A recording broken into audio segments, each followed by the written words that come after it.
common cause in children. Penyebabnya 4I, idiopatik, nggak tahu kenapa. Bisa karena imunisasi, bisa karena infeksi, bisa karena imun. Nanti yang lain-lain ada namanya focal segmental, membranous, diabetik. Nah ini nggak usah kita bahas. Yang penting adalah kalau di anak-anak minimal change disease. Jadi penyebabnya adalah MACD, minimal change disease.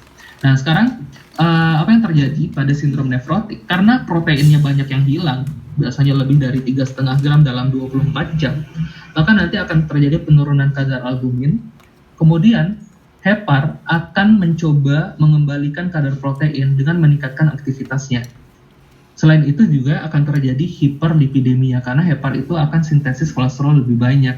Akibatnya nanti apa? Di dalam urin bakal keluar lipid-lipid tadi yang dikenal dengan nama fatty cash dan oval fat body. Jadi ini adalah kumpulan dari lipid. Ya, kalau lonjong seperti ini namanya fatty cash, kalau bulat seperti ini namanya oval fat bodies. Nah itu bisa ditemukan pada sindrom nefrotik. Nah kemudian nanti pada anak dengan sindrom nefrotik juga gampang kena infeksi karena protein itu nggak cuma albumin, imunoglobulin juga protein, sehingga nanti imunoglobulinnya bisa keluar, anaknya gampang kena infeksi.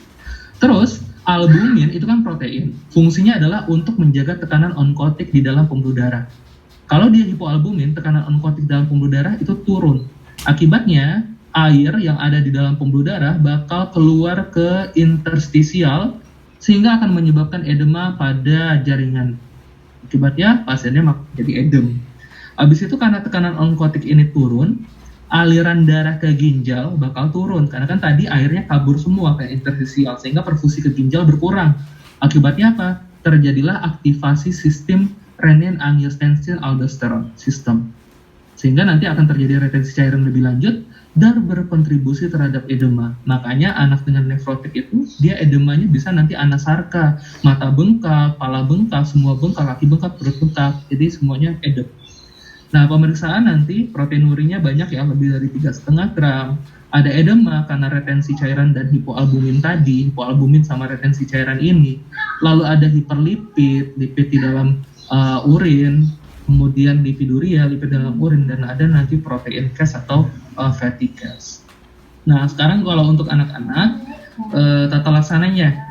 Nah, untuk anak-anak, tata laksananya, karena tadi penyebabnya adalah minimal change disease yang idiopatik, yang kita belum tahu apa, maka tata laksananya biasanya adalah dengan pemberian steroid.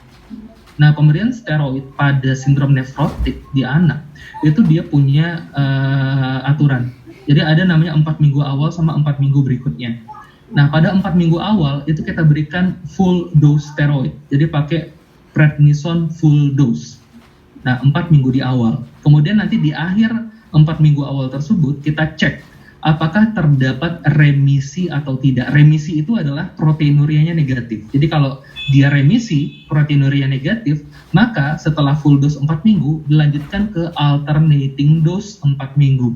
Artinya nanti hari ini minum, besok enggak, hari ini minum, besok enggak. Nah, itu selama 4 minggu. Nah, itu kalau terjadi remisi. Tapi kalau tidak terjadi remisi di akhir minggu keempat, maka kita katakan dia resistant steroid. Jadi kalau tidak ada remisi pada akhir minggu keempat full dose, maka anak tersebut atau pasien tersebut kita katakan dia resistant steroid. Jadi mungkin nanti dokternya akan pakai imunosupresan yang lain. Nah sekarang nanti ada lagi istilah dependent steroid. Dependent steroid itu dikatakan dia dependent ketika terjadi relapse lagi, artinya terjadi proteinuri lagi ketika pasiennya itu memasuki dosis alternating. Tadi kan pada full dose, di akhir full dose, kita kan cek, ternyata dia remisi, artinya nggak ada proteinuria, kita lanjutkan ke alternating dose. Kalau misalkan ketika masuk alternating dose proteinuria lagi, maka dia dikatakan dependent steroid. Artinya dia bergantung dengan steroid yang full dose itu.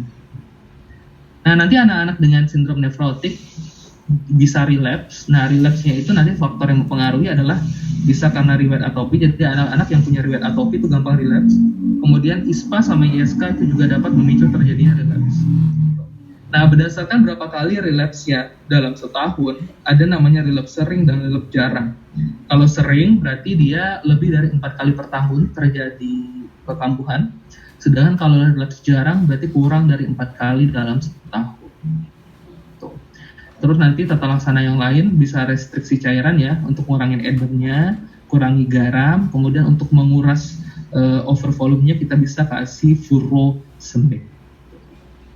Sampai sini ada pertanyaan?